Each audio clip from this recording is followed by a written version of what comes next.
Bismillahirrahmanirrahim. Assalamualaikum warahmatullahi wabarakatuh. Assalamualaikum warahmatullahi wabarakatuh.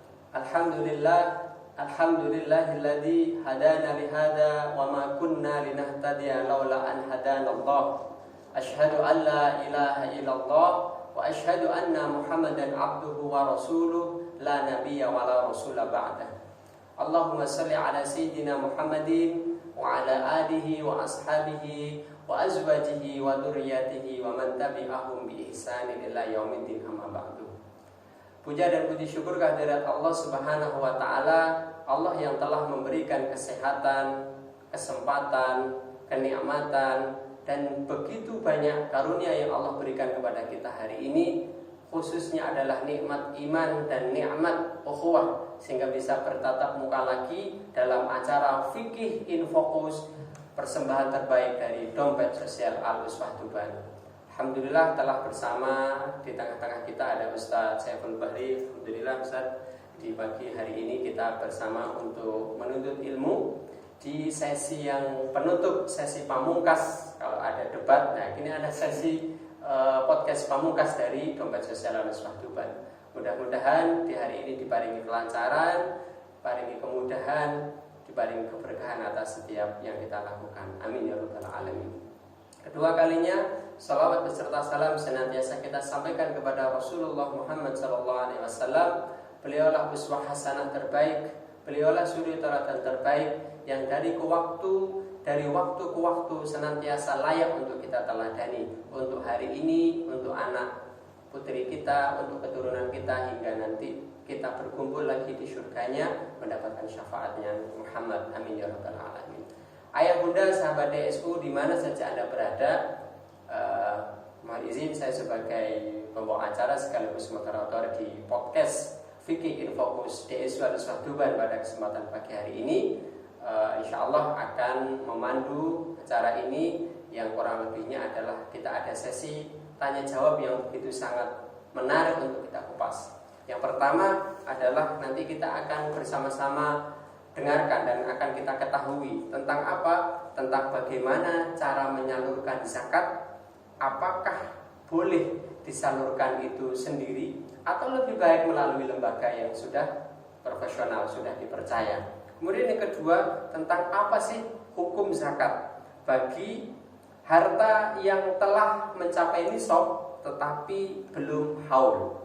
Kemudian yang ketiga, kita akan tahu juga tentang apa saja keutamaan yang diperoleh seseorang ketika telah membayar zakat. Apa saja kita akan tahu keutamaannya. Kemudian yang keempat adalah saat seseorang itu telah memiliki kesulitan, ada seseorang yang memiliki kesulitan dalam membayar zakatnya, sudah berusaha tetapi betul-betul beliau tidak bisa memenuhi zakat fitrah itu, seperti apa pandangan syariat Islam? Insya Allah ada solusinya. Nah, solusi seperti apa? Nanti akan sama-sama kita dengarkan ulasan dari Ustaz Saiful Bahri. Untuk itu, marilah sama-sama kita awali dan kita buka dengan bacaan basmalah dan sholawat Nabi. Bismillahirrahmanirrahim. Allahumma salli ala Muhammad wa ala ali Muhammad. Baik, alhamdulillah ayah bunda sahabat DSU di mana saja Anda berada, kembali lagi kita ke acara yang sangat kita nanti-nantikan, yakni adalah Fikih in Focus Dompet Sosial Al-Uswah Tuban. Bersama kita akan segera dengarkan nasihat sekaligus keilmuan, yakni ilmu dalam hal ini adalah seputar zakat, yang mana tema besar pada pagi hari ini adalah mantap berzakat di Dompet Sosial Al-Uswah Tuban. Untuk itu langsung saja kita akan tanyakan pertanyaan yang pertama kepada Ustaz Saiful Bahri. Ustaz, mohon pencerahannya Ustaz. Mohon kami diparingi ilmunya Ustaz. Yang pertama Ustaz, tentang bagaimana Ustaz cara menyalurkan zakat yang menurut Ustaz itu sesuai dengan anjuran agama. Yang mana cara menyalurkan zakat ini adalah apakah boleh itu disalurkan oleh saya sendiri, terserah saya atau uang zakat-zakat saya gitu Ustaz. Ataukah menurut Ustaz jauh lebih baik ketika disalurkan ke lembaga. Oke, Pak Ustaz, dipersilakan. Bismillahirrahmanirrahim. Alhamdulillah wassalatu wassalamu ala Rasulillah amma ba'd. Jamaah yang dirahmati oleh Allah Subhanahu wa taala, perlu kita ingat bahwasanya syariat berzakat, ya. Syariat berzakat itu sudah hadir sebelum Rasulullah SAW hijrah ke Madinah. Itu sudah diwajibkan. Bahkan syariat berzakat ini sebenarnya juga sudah diwajibkan sebelum Islam Rasulullah SAW diutus sebagai seorang nabi. Jadi sebelum-sebelumnya pada umat-umat terdahulu juga ada yang namanya syariat zakat dan syariat sholat. Nah, ketika Rasulullah SAW sebelum masuk hijrah, mereka diberikan kewajiban untuk mengeluarkan zakat, tetapi tidak ada ukuran dan lain sebagainya, penjelasan dan lain sebagainya. Tetapi ada kewajiban untuk mengeluarkan zakat. Setelah Rasulullah SAW hijrah di tahun kedua Hijriah, ketika ada turun sebuah syariat, maka Rasulullah SAW langsung membentuk sebuah amil zakat. Jadi amil zakat ini yang ditugaskan nantinya untuk mengedukasi masyarakat, memberitahu masyarakat, atau bahkan membantu masyarakat bagaimana tata cara menghitung zakat yang wajib dikeluarkan oleh orang tersebut, gitu kan ya. Nah, jadi dari kalau kita lihat awal mula munculnya syariat zakat ketika Nabi hijrah di Madinah, itu permulaannya adanya dengan diutusnya Rasulullah membentuk sebuah badan amil zakat.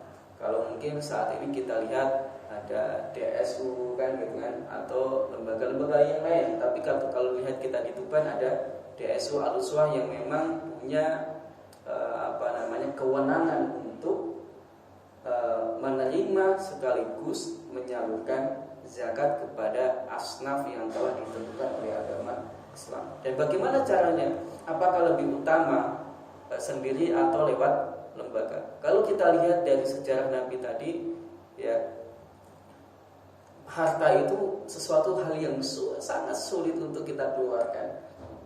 Padahal itu sudah memiliki kewajiban untuk mengeluarkan zakat. Maka dibentuklah adanya namanya amil zakat ini untuk menjelaskan dan menyadarkan manusia. Ya. Jadi jamaah sekalian yang dirahmati oleh Allah Subhanahu wa taala, dalam konsep zakat memang lebih utama adalah kita menyalurkan sendiri.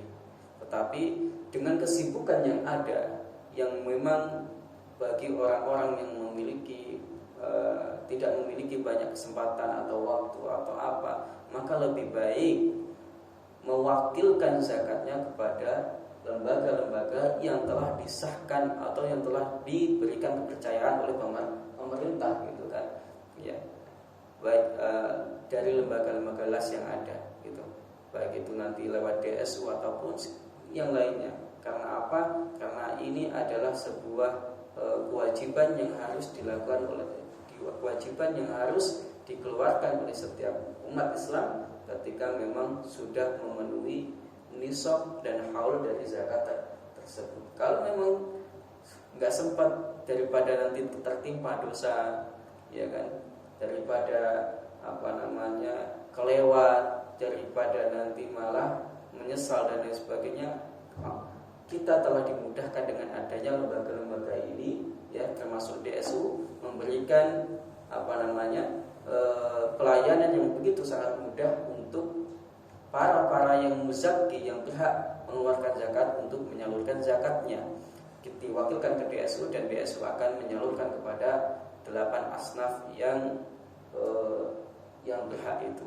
Jadi ibunda sekalian, ini tergantung kepada kondisi kondisional saja sebenarnya. Kondisi jenengan kalau memang mampu dan punya kesempatan untuk menyalurkan sendiri, silakan. Tetapi kalau memang tidak, ya, atau mungkin malu, atau mungkin kok zakatnya cuma sedikit atau apa, bisa nanti lebih baik silakan diserahkan kepada DSU untuk bisa menyalurkan zakatnya, menjadi wakil ya bagi jenengan untuk menyalurkan zakatnya kepada 8 asnaf tersebut. Ya. Baik, alhamdulillah sudah sangat jelas Ustaz ya jawaban dari panjenengan. Mudah-mudahan ini menjawab keraguan dan ketidaktahuan pemirsa dalam pertanyaan yang pertama ini. Kita geser ke pertanyaan kedua Ustaz. Apa hukum zakat bagi harta yang sudah mencapai nisab tetapi ada tetapinya belum haul Ustaz? Mau Ustaz? Bismillah, alhamdulillah, wassalatu wassalamu ala rasulillah. Jadi setiap harta itu ketika sudah menyentuh nisab atau kadarnya, maka dia harus wajib mengeluarkan zakat, kan gitu ya. Harus mengeluarkan berapa persen dari yang wajib dikeluarkan itu. Nah, bagaimana kalau seandainya zakat nisabnya sudah cukup, tetapi belum menyentuh satu tahun? Ada memang berbagai pendapat yang dikemukakan oleh para ulama. Nah, tetapi bolehkah, sah enggak kalau seandainya orang mengeluarkan zakat tapi belum nyampe 1 tahun, gitu kan? Ini ada sebuah hadis yang disampaikan oleh salah satu sahabat, bahwasanya Annal Abbas sa'ala Rasulullah sallallahu alaihi wasallam fi ta'jili shadaqatihi qabla halihi. Farakhasa dzalik. Bahwasanya pamannya Nabi Muhammad Abbas ya bin Abdul Muttalib ya, bin Abbas bin Abdul Muttalib kan ya berarti. Itu memohon dan meminta kepada Rasulullah agar dia diberikan keringanan untuk mengeluarkan zakat sebelum masa haulnya, sebelum masa waktunya 1 tahun. Dan ternyata itu dibolehkan dan diberikan keringanan oleh Rasulullah Shallallahu Alaihi Wasallam. Jadi tidak ada masalah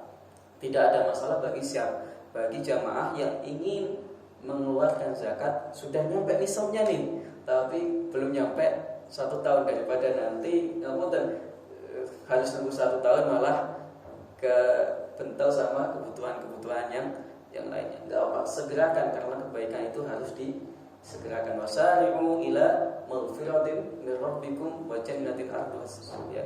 Jadi kita harus fastabiqul khair, segera berlomba-lomba untuk melakukan kebaikan. Salah satunya kalau memang zakatnya belum nyampe haul, silakan. Meskipun nantinya ya lebih afdal memang harus menyampai haul. Tapi kalau memang maslahatnya saat itu harus segera dikeluarkan, maka segera dikeluarkan. Itu yang disampaikan oleh Dr. Yusuf Al-Qardawi rahimahullah ta'ala. Boleh dikeluarkan sebelum nyampe masa haulnya kalau ada maslahat di situ, ada keutamaan di situ, ada kebutuhan di situ. Seperti itu Ustaz. Masya Allah. Terima kasih Ustaz. Mantap sekali Ustaz ya. Sudah jelas ya ayat mudah sekalian ya.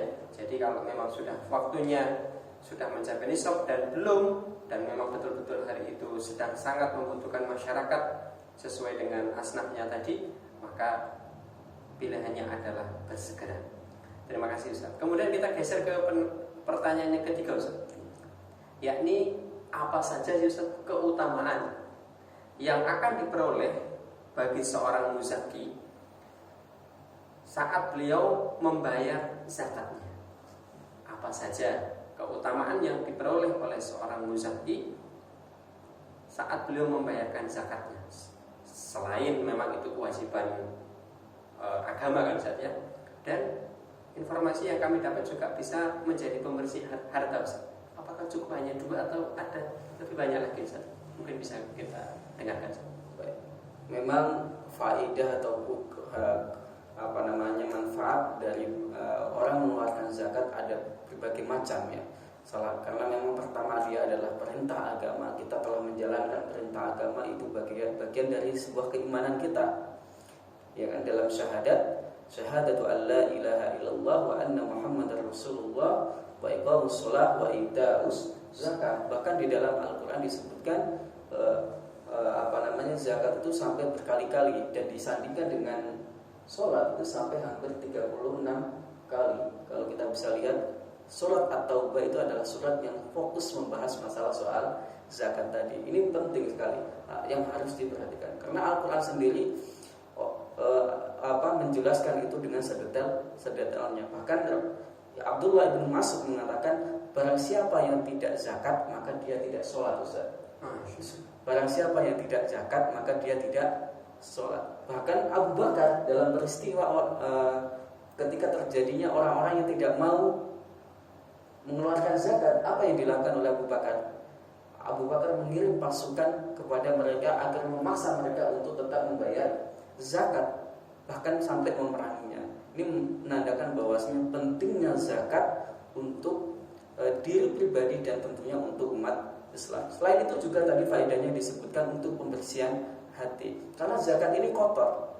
Jadi setiap segala sesuatu itu punya kotoran. Wajah itu punya kotoran, badan itu punya kotoran, kemudian amal itu punya kotoran, harta juga punya kotoran. Cara membersihkannya adalah dengan berzakat dan mengeluarkan itu. Maka dari itu keluarga Nabi itu tidak boleh menerima kotoran. Iya kan? Jadi nggak boleh menerima kotoran. Jadi maka dari itu kita tahu bahwa semuanya tahu bahwasanya Nabi itu tidak boleh menerima sedekah atau zakat. Tapi hadiah boleh. Hadiah boleh. Kalau zakat atau sedekah itu tidak boleh, karena zakat itu adalah kotoran. Maka dari itu caranya apa untuk membersihkan harta kita? Yaitu dengan berzakat. Bagaimana membersihkan dosa? Dengan cara beristighfar dan lain sebagainya. Jadi dua faedah tadi sudah disebutkan. Terus apa faedah yang lainnya? Para ulama memberikan sebuah penjelasan yang sangat luar biasa terkait faedah yang lain selain dua faedah ini, yaitu faedah bagaimana kita akan merasakan penderitaan orang-orang yang ada di sekitar kita. Contoh misalnya, saudara-saudara kita di Palestina misalnya ya.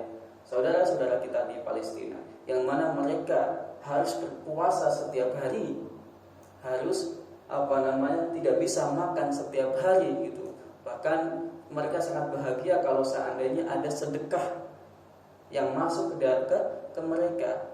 Kita akan, dengan kita berzakat ya, dengan kita memberi, maka kita akan melihat bagaimana senyum-senyum orang-orang yang membutuhkan itu. Tentunya jiwa keterikatan kita dengan saudara kita akan semakin kuat, karena kita ini adalah satu anggota badan. Al-mu'min kal jasad, mukmin itu ibarat badan. Dastaka udhun tada'a kullu sa'il jasadi. Ketika ada satu yang sakit, tangan yang sakit, maka tangan satunya juga akan merasakan sakit. Mulut pun juga akan mengucapkan sakit. Maka dari itu apa yang harus dilakukan mulut? Apa yang harus dilakukan tangan? Tangan satunya harus ikut mengobati. Begitu juga ketika kita melihat saudara kita mengalami kesulitan, Ustaz, ya, mengalami kekurangan makan, tidak punya harta, tidak punya nasi untuk makan hari itu, tidak punya uang. Apa yang harus kita lakukan sebagai seorang muslim? Selain adanya sedekah, Allah Subhanahu wa ta'ala menghadirkan solusi terbaik, yaitu zakat tadi. Jadi manfaatnya luar biasa, menjaga hubungan sosial, mengembangkan sebuah perekonomian. Ini terjadi di terjadi di zamannya Umar bin Abdul Aziz. Saat itu orang memahami zakat itu hanya sekedar zakat fitrah. Jadi fitrah tapi di zamannya Umar bin Abdul Aziz mengembangkan zakat itu di berbagai segmen semua segmen harta.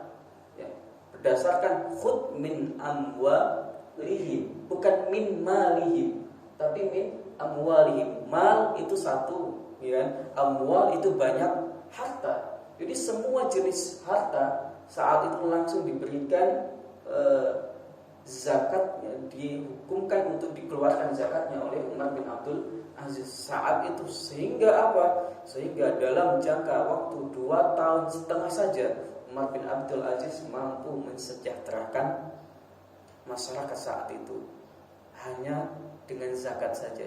Sehingga apa? Sehingga sampai ditemukan orang yang tidak mau menerima zakat.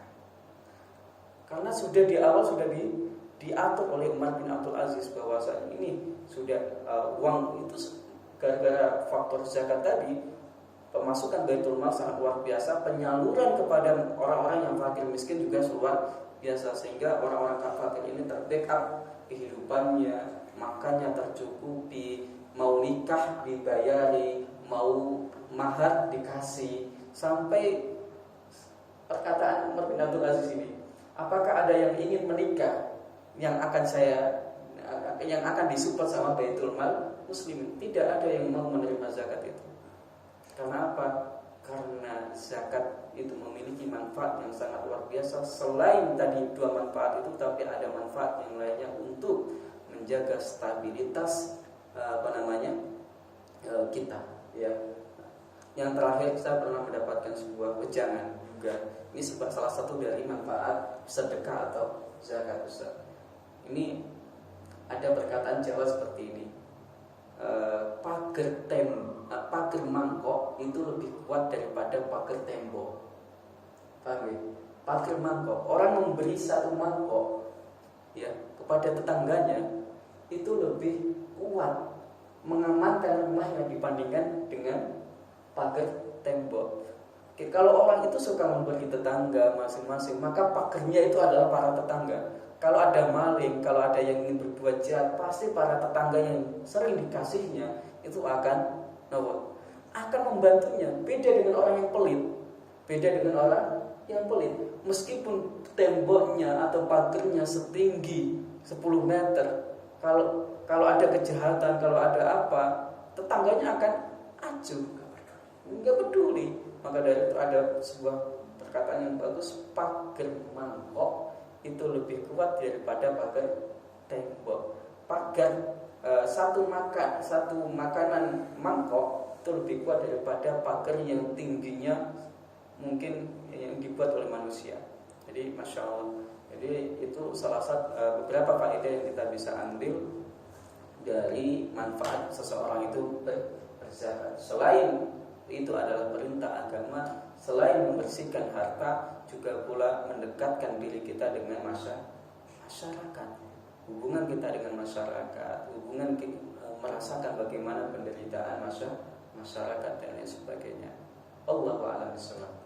Masya Allah, barakallahu fiik saya. Itu sangat detail dan begitu banyak inspirasi dari yang jenengan sampaikan tadi, Ustaz ya. Mudah-mudahan juga demikian untuk para audiens yang mendengarkan podcast Fikih in Focus Domain Sosial Suatu Bani. Baik, kita ke pertanyaan yang terakhir, Ustaz. Pertanyaan yang keempat adalah seperti ini. Jika seseorang memiliki kesulitan dalam membayar zakatnya, yang mana beliau sudah berusaha semaksimal mungkin, sudah berijtihad, sudah bekerja, kemana saja ada lowongan pekerjaan didatangi, tetapi qadarullah belum mampu juga untuk membayar zakat fitrahnya, zakat atas dirinya sendiri. Lantas apa pandangan dari syariat Islam dalam kisah ini, dalam problem ini? Monggo. Baik. Sejauh yang dirahmati oleh Allah Subhanahu wa taala, ketika seseorang tidak memiliki kecukupan harta, apakah dia diwajibkan tetap membayar zakat atau tidak? Ya. Para ulama sepakat bahwasanya mereka yang tidak memiliki kecukupan harta, untuk makan aja tidak punya, untuk beli beras aja tidak punya, untuk minum aja kesusahan, apakah mereka juga diwajibkan untuk zakat? Para ulama sepakat, la yukallifullahu nafsan illa wus'aha. Allah tidak membebani seseorang di luar batas kemampuan.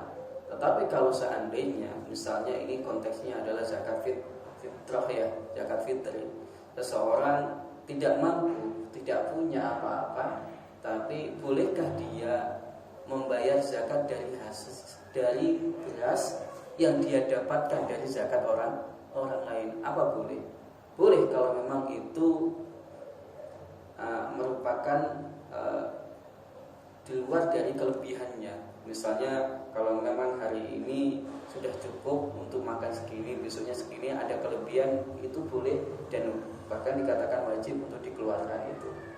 Ya, jadi menggunakan zakat dengan menggunakan dari hasil zakat orang lain. Dia zakat ke saya, kemudian saya gunakan zakat yang dia berikan untuk saya zakatkan, gitu Ustaz ya. Itu boleh. Kalau memang tidak ada, ya, kalau memang tidak ada harta atau apa, maka ketika ada waliul amr atau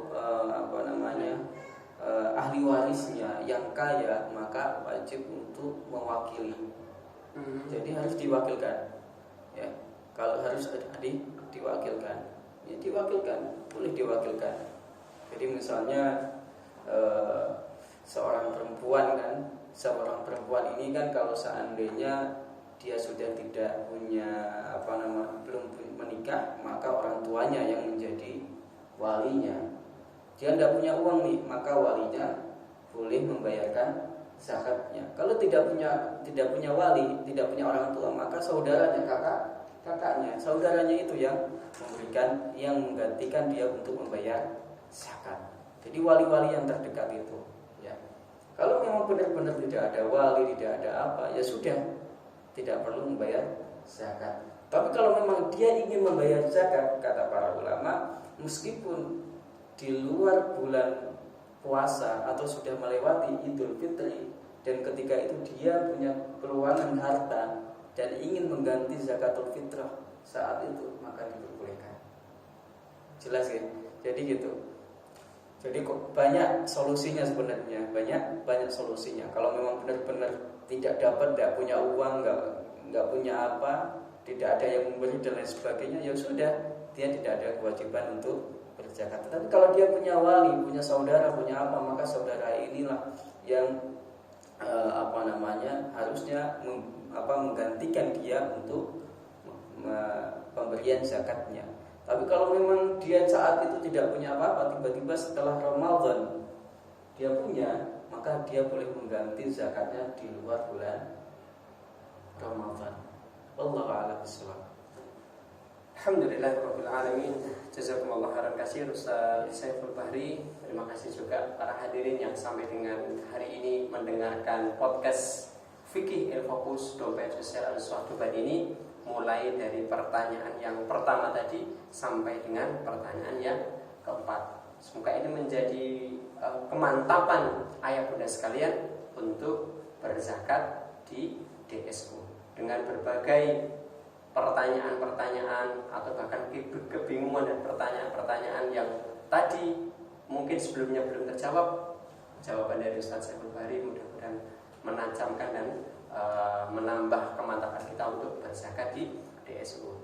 Dan mohon izin, saya juga di sini dari Dompet Sosial Al-Suhduban sebagai divisi penghimpunan, dan dalam hal ini juga menjadi salah satu amil zakat di Dompet Sosial Al-Suhduban, ingin menyampaikan yang pertama adalah kenapa memilih DSU untuk menjadi lembaga yang tepat untuk zakat panjenengan semua.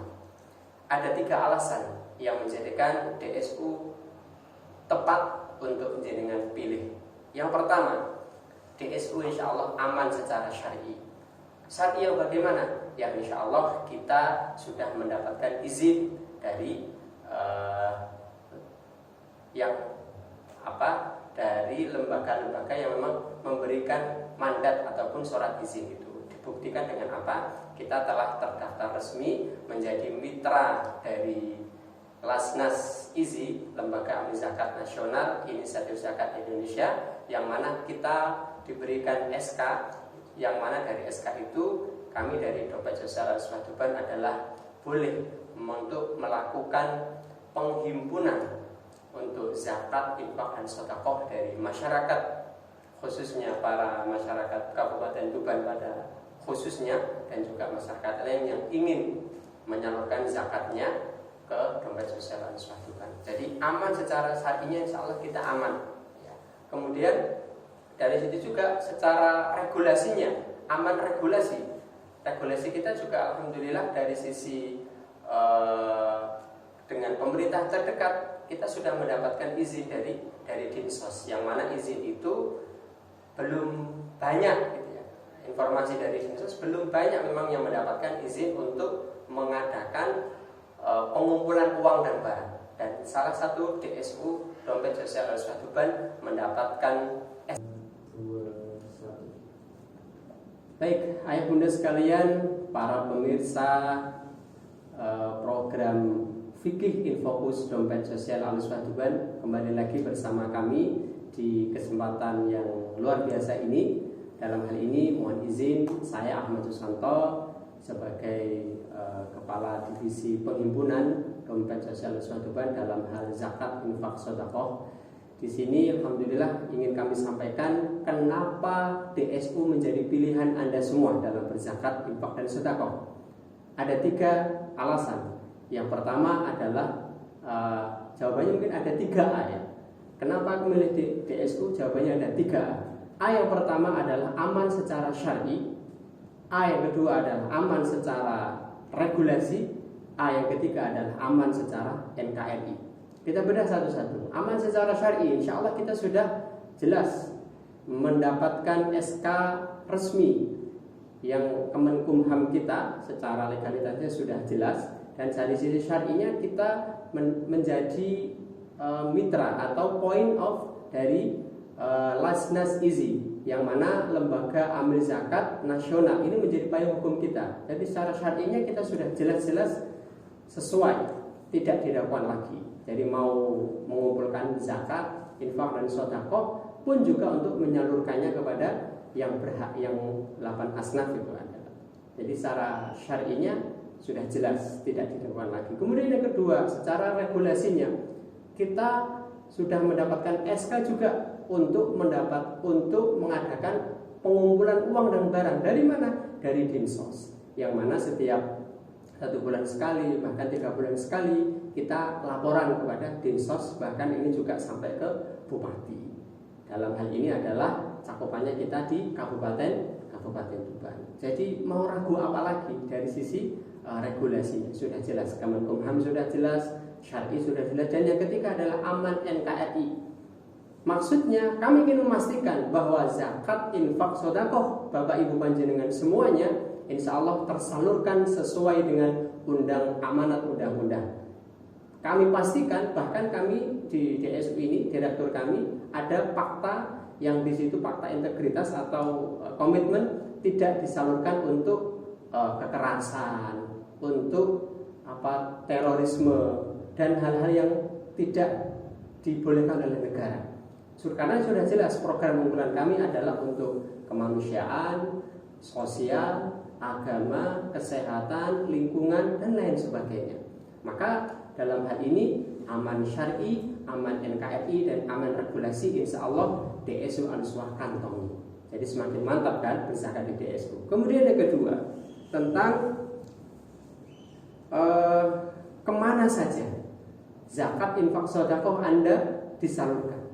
Sebagai informasi, Ramadan yang lalu kami dari Al-Islah telah sampai menyalurkan program Ramadan, khususnya Ramadan panjenengan semuanya ini adalah sampai di 20 kecamatan se-Kabupaten Tuban. Jadi insya Allah sebarannya sudah sangat lengkap seluruh Kabupaten Tuban. Hanya saja mohon doanya, mudah-mudahan di tahun ini 20 kecamatan itu yang mungkin sebelumnya hanya masih beberapa ratus, mudah-mudahan tahun ini lebih meningkat lagi. Yang desa-desa yang belum kami sentuh, desa-desa di Kabupaten Tuban yang masih belum kita datangi, mohon doanya mudah-mudahan dengan sumbangsih partisipasi panjenengan semuanya, zakat panjenengan semuanya, infak dan sedekah panjenengan semuanya, mudah-mudahan tahun ini lebih jauh lagi, lebih banyak lagi manfaat yang dirasakan. Dan yang terakhir, apa saja program unggulan dari Dompet Sosial Al-Islah Tuban? Maka mohon izin menyampaikan, di tahun ini, tahun 2024 1445 Hijriah ini, kami dari Dompet Sosial Al-Islah Tuban meluncurkan program Ramadan yang insya Allah siap untuk panjenengan nikmati. Yang pertama ada zakat fitrah, kemudian yang kedua adalah berbagi buka puasa, yang ketiga adalah fidyah, yang keempat adalah berbagi kado yatim dan duafa, yang kelima ada parsel guru ngaji, yang keenam adalah beasiswa yatim duafa, yang ketujuh ada dapur sahur gratis, yang kedelapan adalah zakat mal, dan yang ke-9 adalah infak Ramadan. Mau program apa lagi? Maka insya Allah semuanya sudah masuk di sini. Mau zakat, mau infak, mau sedekah. Maka semakin mantap kan untuk berzakat di DSU. Maka insya Allah 3 hal ini yang menjadi alasan, 3 hal ini yang menjadi kekuatan kami di DSU untuk menyambut kebaikan-kebaikan panjenengan, dan kita sempurnakan di bulan Ramadan yang akan datang sebentar lagi. Tema kami di Ramadan ini adalah Ramadan alirkan kebaikan untuk seluruh desa dan kecamatan se-Kabupaten Tuban. Mohon doanya. Terima kasih. Jazakumullah khairan katsir Ustaz Syaiful Bahri atas paparan materinya. Terima kasih para ayah bunda sekalian yang mengikuti podcast Fikih in Fokus Dompet Sosial Al-Nusrah Tuban pada kesempatan pagi hari ini. Semoga Allah catat thalabul ilmi kita di pagi hari ini menjadi tambahan amal kebaikan kita kelak untuk menuju surganya. Amin, amin ya rabbal alamin. Mohon maaf bila mana ada kesalahan dari kami. Sampai bertemu lagi di kesempatan yang akan datang. Sekali lagi kita akhiri dan kita cukupkan dengan doa kafaratul majelis. Subhanakallahumma wa bihamdik asyhadu an la ilaha illa anta astaghfiruka wa atubu ilaik. Wassalamualaikum warahmatullahi wabarakatuh.